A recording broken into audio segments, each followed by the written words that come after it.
Assalamualaikum warahmatullahi wabarakatuh. Salam sejahtera dari saya untuk para pembelajar, para mahasiswa. Pada pertemuan ke-14 ini, mata kuliah kebijakan kehutanan mengambil topik kebijakan kehutanan dan sumber daya alam internasional.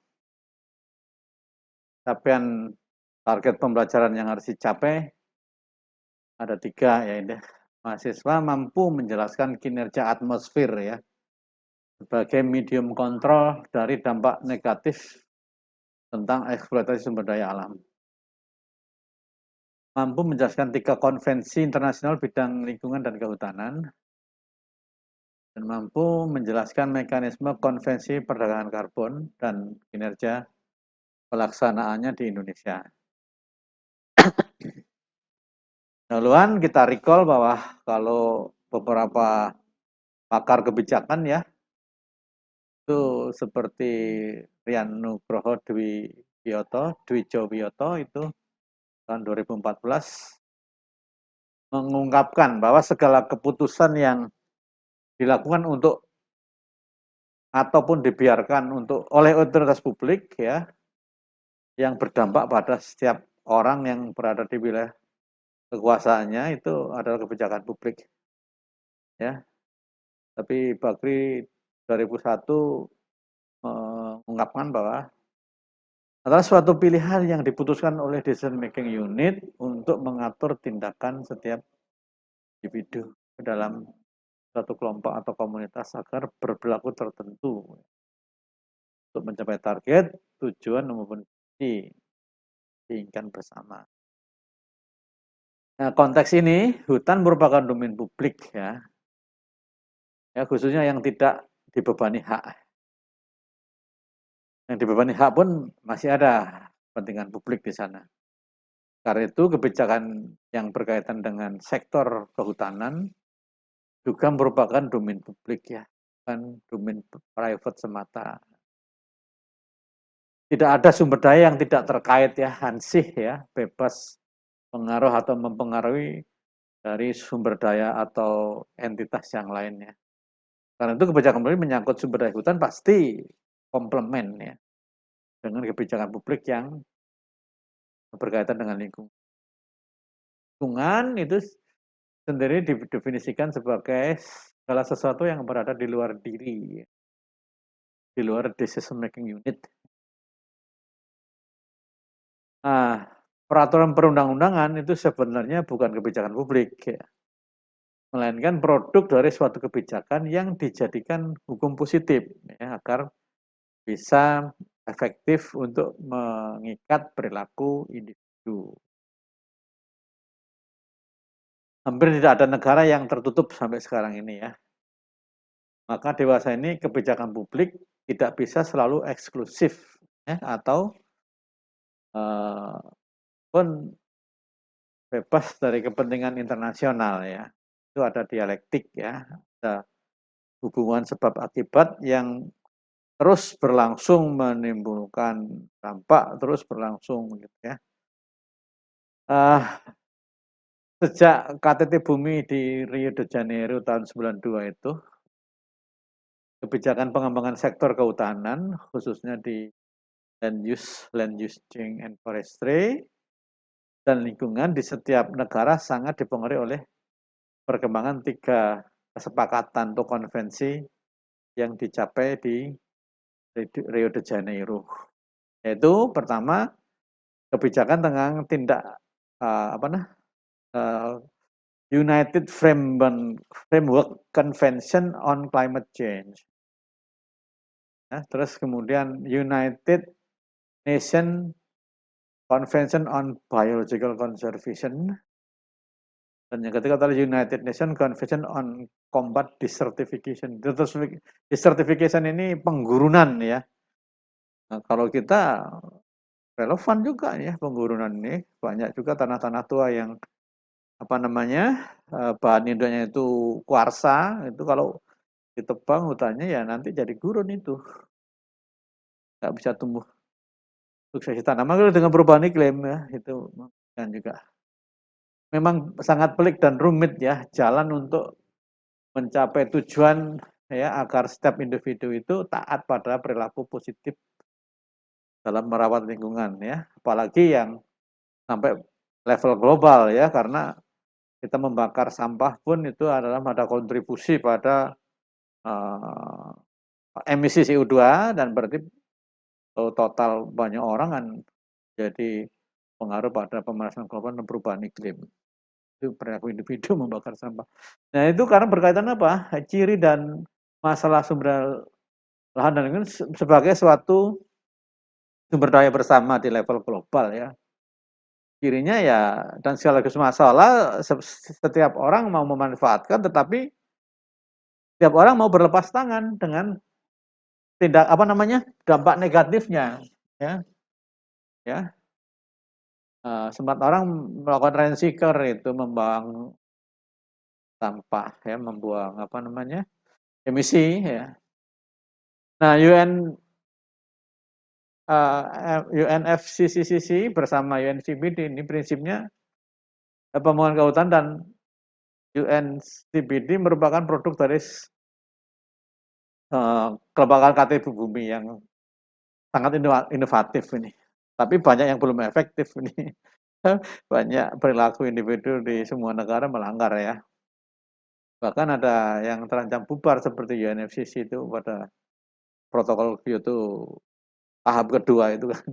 Sehingga memerlukan pertemuan di Paris ya.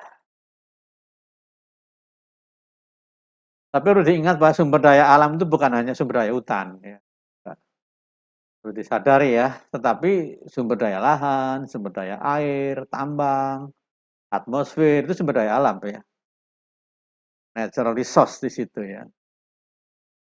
Selain atmosfer ya semua sumber daya alam, hak pemilikannya dan hak eksploitasinya bersifat eksklusif ya. Dan atmosfer ya ada di masing-masing negara ya. Negara lain tidak bisa ikut campur tangan ya. Padahal dampak negatifnya bisa merugikan secara global. Seperti pemanasan global ya, perubahan iklim ya, kemerosotan biodiversitas ya, pandemik dan hujan asam ya, itu bisa merata. Karena apa? Atmosfer itu borderless ya. Ya, kalau kita membuat cemaran di sini bisa keliling dunia itu lihat atmosfer dan sebaliknya. Nah, dampak negatif dari eksploitasi sumber daya alam dapat dimonitor ya pada kinerja kualitas lingkungan di atmosfer. Ya, atmosfer menjadi titik temu bagi semua negara untuk partisipasi dalam upaya pengendalian dampak negatif sumber daya alam, termasuk juga sumber daya hutan ya. Ada kebakaran hutan masih munculnya di atmosfer ya, kabut asap dan seterusnya. Nah, perjanjian dan konvensi internasional bidang lingkungan dan kehutanan ya. Satu perubahan iklim, pemanasan global tadi ya, yang merupakan dampak negatif dari perilaku boros karbon ya sejak revolusi industri 10 ya sampai 40 ini ya. Rezim perekonomian sangat boros karbon ya, berupa emisi CO2, metana ya, klor dan nitroksida dan lain-lain ya. Eksplorasi sumber daya hutan ya akan menyebabkan biodiversity loss ya, penggurunan ya, bisa merosotkan hidrologis ya, erosi, sedimentasi, banjir di musim hujan dan kekeringan di musim kemarau ya. Terus emisi CO2 dan C4 ya itu juga bisa berkontribusi. Guncangan ekologis juga menimbulkan mutan-mutan bakteri, ya, virus ya, dan zoonosis ya itu ada riset dari bimbingan saya Nur.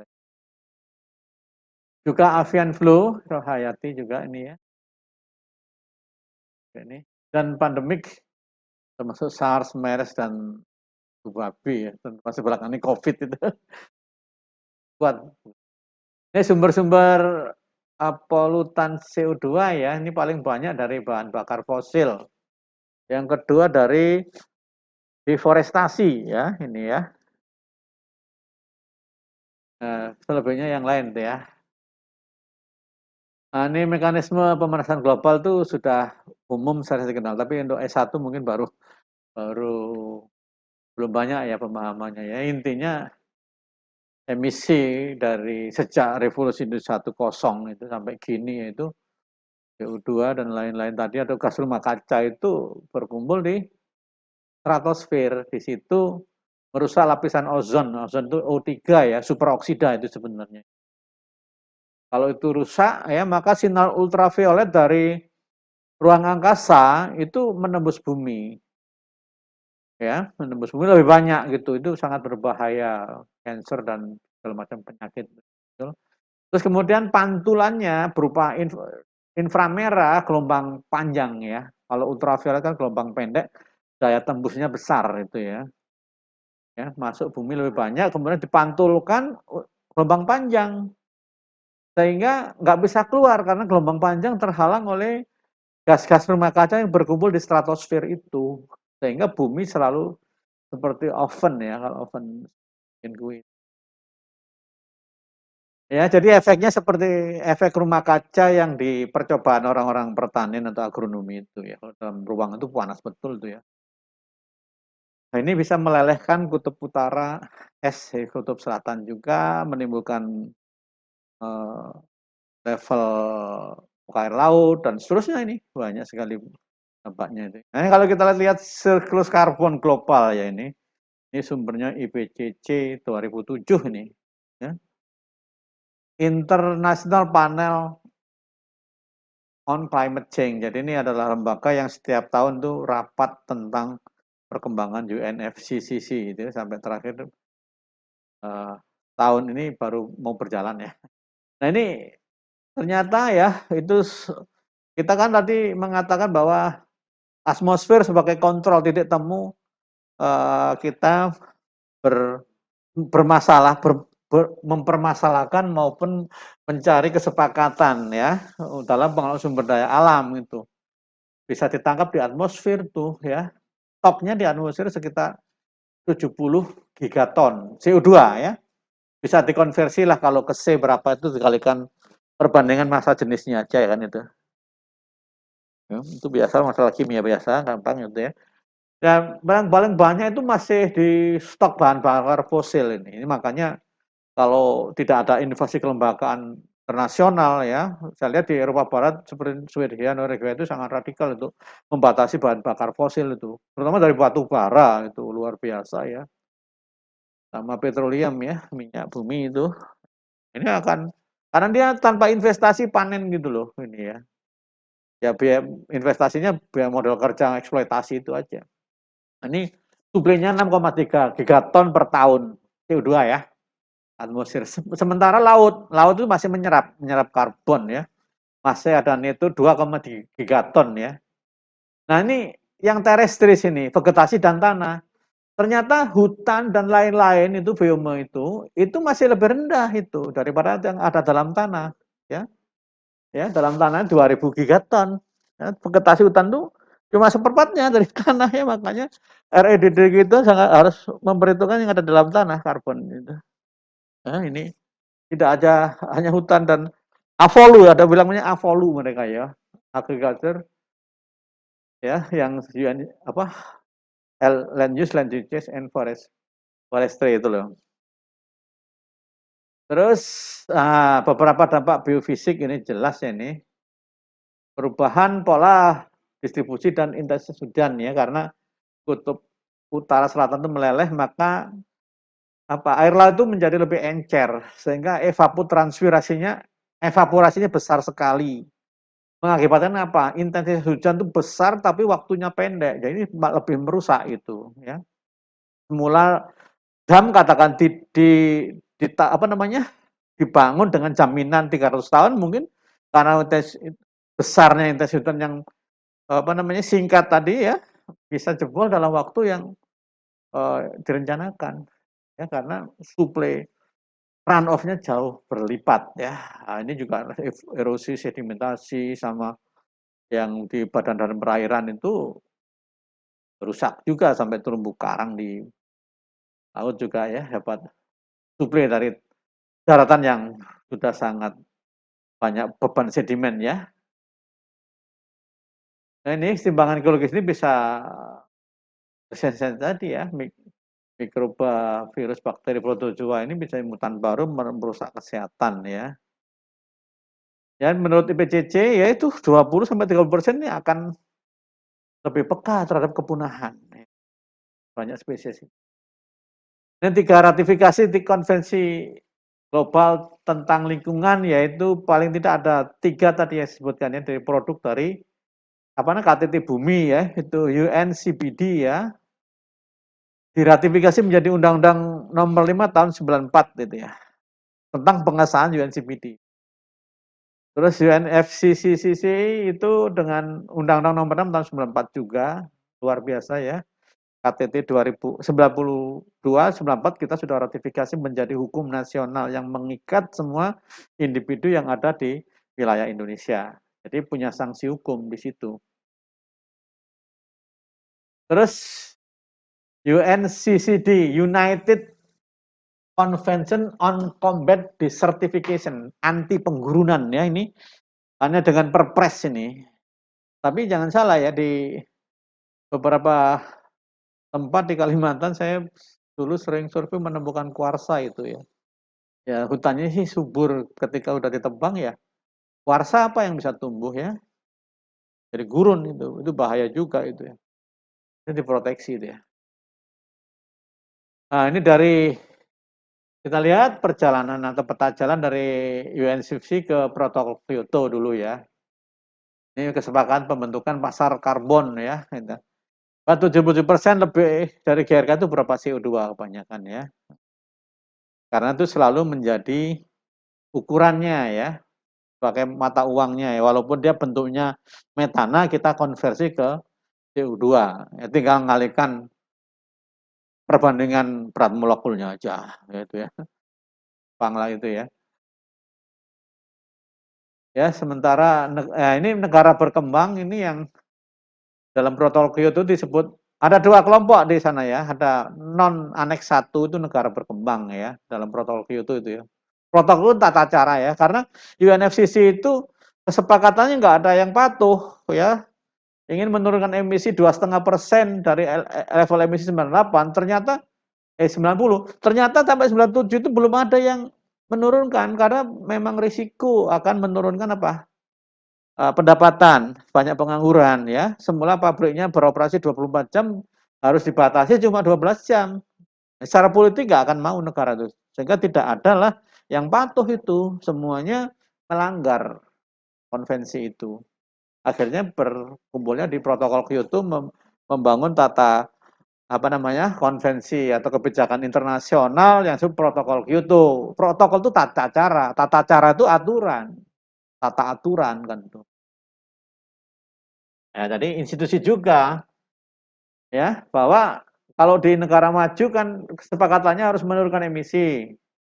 Negara berkembang itu membantu ya, bantu menurunkan emisi negara maju ya dengan cara mengurangi jam operasi pabriknya ya, setiap industri pabrik itu, atau menemukan teknologi baru yang rendah emisi karbon. Dua-duanya sangat mahal dan tidak bisa dijalankan secara seketika. Perlu inovasi iptex baru ya yang harus membutuhkan jangka panjang ya. Kalau perencanaan tadi ada durasi waktu ya, itu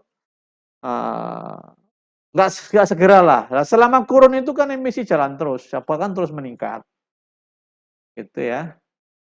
Nah, protokol Kyoto itu strukturnya kelembagaannya ya, teman. Ini bahwa awalnya itu ya tahun 72 itu ada gagasan menekan emisi ya, kemudian 14 Mei 92 itu ada kesepakatan KTT Bumi ya. Nah, UNFCCC kita ratifikasi sudah ya tahun 94 ya. Ini ceritanya UNFCCC itu nanti nggak ada yang patuh ya, itu ya. Ya terus kita butuhkan apa namanya protokol Kyoto ya. Tata caranya, gimana tata caranya itu ya? Yaitu bahwa mitigasi atau tindakan sebelum kejadian ya, dan adaptasi adalah tindakan setelah kejadian ya. Tentang perubahan ini merupakan tanggung jawab bersama. Tapi dibedakan. Bersama itu common, common makanya atmosfer itu tetap common. Common property atau CPR ya gitu ya. Ya, sama-sama tanggung jawab tapi dibedakan. But different ya. Itu kelembagaannya adalah di COP atau MOP, Confirm of Party atau Meeting of Party. Ini setiap tahun ada panelnya IPCC itu berunding gitu ya tentang segala macam kemajuan ya atau segala masalah ya untuk mewujudkan visi ya 2000 2030 ya protokol Paris Agreement ya. Itu tidak mudah gitu ya. Terus IPCC ya itu merupakan sekretariat protokol ya sebagai tempat sekretariat konvensi ya untuk tugas-tugas administrasi dan tugas-tugas apa bantuan teknis ya sifatnya bukan politis, bukan memutuskan berapa ini tapi adalah bantuan-bantuan itu dan masalah-masalah yang ingin harus diputuskan secara nasional di masing-masing negara ya. Ya. Targetnya adalah emisi apa mencapai lebih di bawah menurunkan 2,5% di bawah emisi tahun 90. Yang berkewajiban itu adalah diatur oleh Aneks 1 dibantu oleh non Aneks 1. Non Aneks 1 negara berkembang ya. Nah, tata caranya ada 3, yaitu perdagangan emisi atau emission trading ya. Terus ada juga joint implementation, terus yang ketiga adalah Clean Development Mechanism atau CDM atau MPB ya. Nah, kepatuhan dan sengketa diselesaikan dalam meeting of conference atau confirm of party ya. Sorry, confirm of party atau COP, MOP meeting of party ya, party. Terus pasal 12 ya dalam protokol itu bahwa aneks 1 itu membantu non aneks 1. Sebentar. Aneks 1 itu dibantu non aneks 1 dengan CDM ya. Sebaliknya, non aneks 1 membantu aneks 1 dengan memenuhi komitmennya untuk menurunkan tingkat emisi. Caranya dengan menghindarkan emisi ataupun dengan melakukan sequestrasi karbon ya. Carbon sequestration ya. Ya atas jasa non aneks 1 dalam melakukan sequestrasi karbon, penyerapan karbon, apa rosot ya, rosot karbon ya.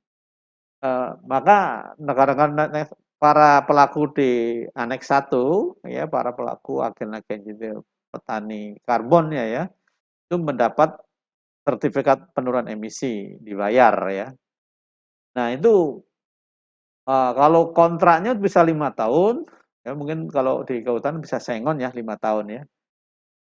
10 tahun sampai 30 tahun. Kalau yang 5 tahun disebut temporary share namanya ya. Artinya dalam waktu 5 tahun tadi tegakan tadi nggak boleh berkurang itu. Dan itu harus dimonitoring itu. Itu biaya semua ya itu ya. Disebut tenor apa namanya? Temporary share ya. Kalau yang panjang long share ya. Share dapat diperjualbelikan di pasar karbon ya untuk first compliance-nya tahun 2012 kemarin ya. Berakhirnya protokol Kyoto tahap 1 ya. Itu. Ya intinya seperti begini.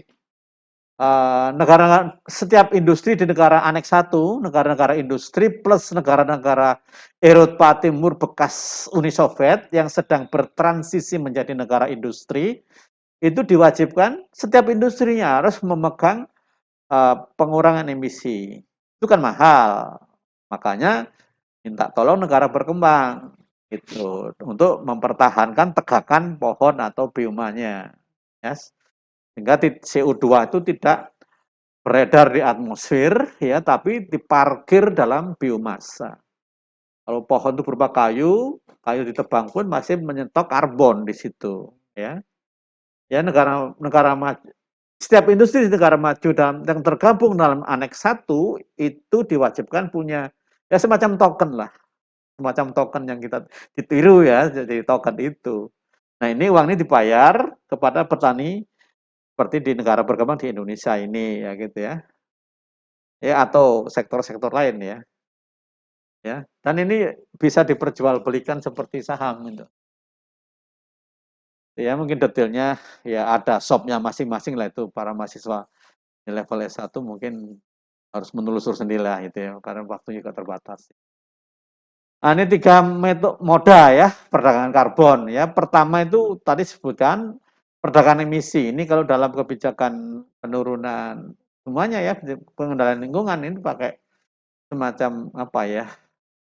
Ya TDP eh, total discharge permit ya izin mencemari lingkungan lah gitu ya. Dikasih izin ya, ada jatahnya itu ya. Emission tradingnya. Ini beli lebihan jatah emisi ya. Dengan negara tertentu di Eropa katakannya Eropa Barat katakannya totalnya sekian itu diputuskan dalam perundingan ya UNFCCC itu ya terus turun jadi protokol Kyoto. Nah ini apa namanya per industri harus dijatah masing-masing gitu ya dimintai pajak karbon itu ya. Kalau ini lebih bisa perjualbelikan karena dia sudah mengganti mesin-mesin yang baru sehingga jatah satu industri ini kelebihan ini kuota saya nggak habis bisa diperdagangkan. Ya. Jadi semacam media mata uang baru ini kalau itu lancar ya. Ini uh, ya bisa membuang emisi lebih besar dari total emisi. Sebaliknya kalau orang ingin meningkatkan industrinya ya harus membuang emisi dia habis beli sertifikat itu. Ya, ini hanya untuk sektor energi dan transportasi ya, emission trading ini. Ya. Substitusi dengan renewable energy ya, seperti biofuel, hydropower, wind power, solar energy ya, dengan menggunakan teknologi yang bersih ya. Ini juga pertanyaan energi nuklir. Ya. Sebenarnya kalau secara karbon bersih nuklir itu ya. Cuman risiko lain yang perlu kelembagaan yang lebih bagus ya. Lebih bagus karena menyangkut perilaku nanti ya. Ada joint implementation. Ini penurunan emisi secara bersama ya untuk mencapai tingkat total emisi bersama di suatu teritori ya yang lebih sesuai dan lebih murah. Jadi ada semacam apa ya otonomi ya untuk mencapai batas level emisi tertentu ya. Dan ini hanya untuk yang emission trading nanti hanya untuk antar negara maju ya.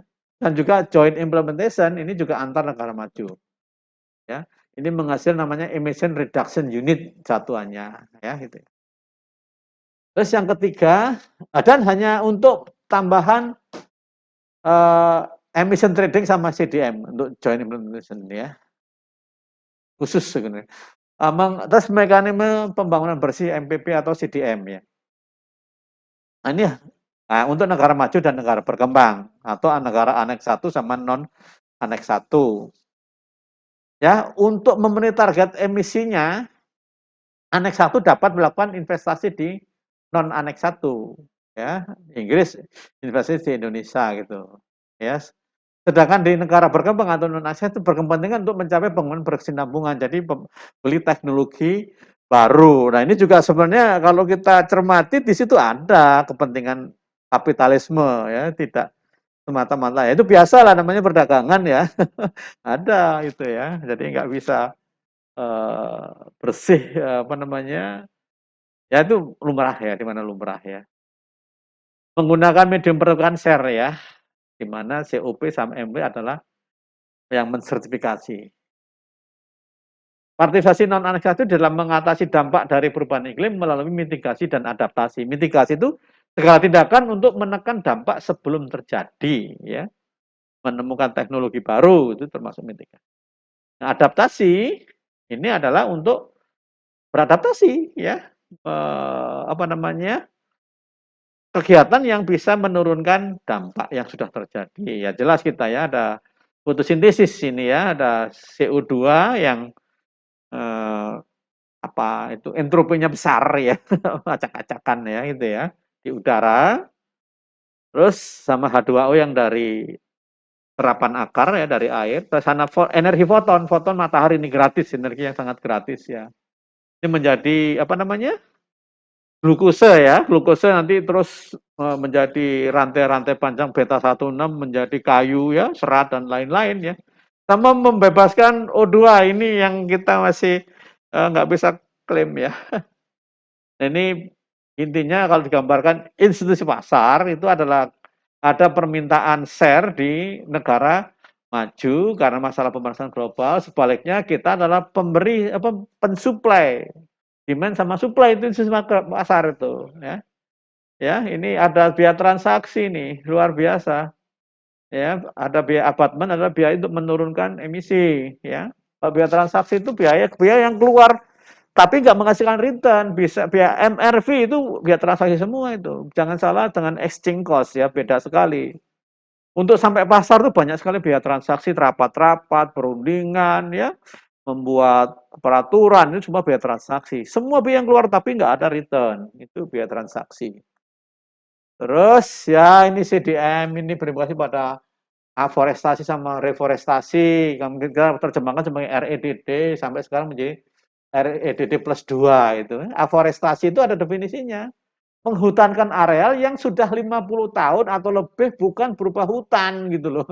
Jadi kalau tahun 90 sudah bukan hutan nggak bisa diklaim gitu ya. Jadi nanti kalau ini Universitas Lampung harus pindah misalkan ya. Ini kan bukan hutan udah berapa tahun? Belum 50 tahun ya. Itu dihutankan misalkan ya gitu. Tapi cost-nya betapa mahal ya. Itu kalau reforestasi ya, kalau 1 Januari bukan berupa hutan. Sebelum 1 Januari 90 bukan berupa hutan, itu reforestasi.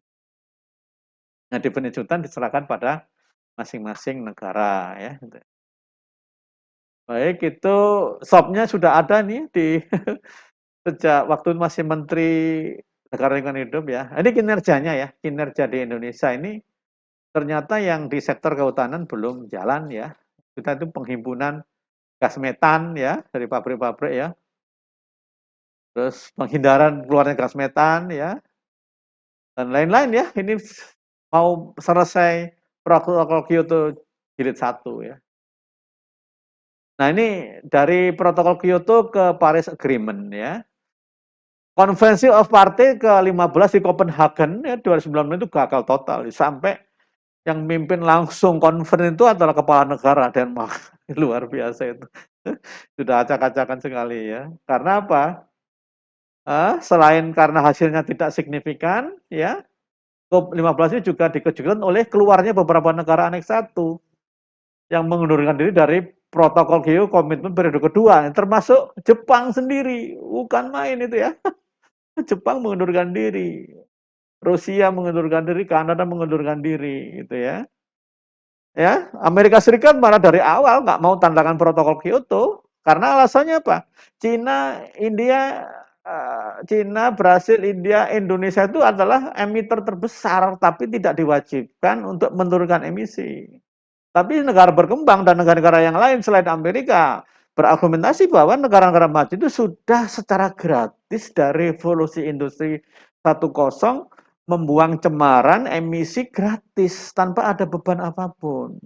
Ini masalah keadilan, tapi ya namanya negara maju punya kekuatan sendiri ya. Ternyata kita pun juga menyetujui untuk apa namanya? Kontribusi membatasi emisi, menurunkan emisi, yaitu NDC pada zaman presiden yang lalu ya, Presiden SBY ya, itu setuju bahwa kita punya kontribusi, bersedia berkontribusi menurunkan emisi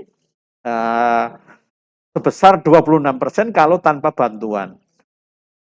Dan 41% kalau dengan bantuan. Wah, ini luar biasa ini ya, luar biasa. Bahwa kalau mengurangi emisi kita berarti banyak ya yang harus efisien itu ya. Baik, tapi itu adalah kelembagaan gimana pun harus kita patuhi ya. Ya. Saya rasa cukup ya ini pokoknya pada 2030 itu targetnya jangan sampai ada kenaikan suhu udara 1,5 derajat Celcius itu ya, karena itu adalah definisi pemanasan global dari ada perubahan iklim bahkan ya dari Nikolaides dan banyak ahli ya kalau itu naik 2 derajat maksimal itu ya. Oh itu luar biasa dampaknya pada kehidupan. Baik ya, ini sampai di sini saya ucapkan terima kasih. Mohon maaf kalau ada yang tidak berkenan dan saya tutup dengan ini ada pustakanya ya dengan wassalamualaikum warahmatullahi wabarakatuh.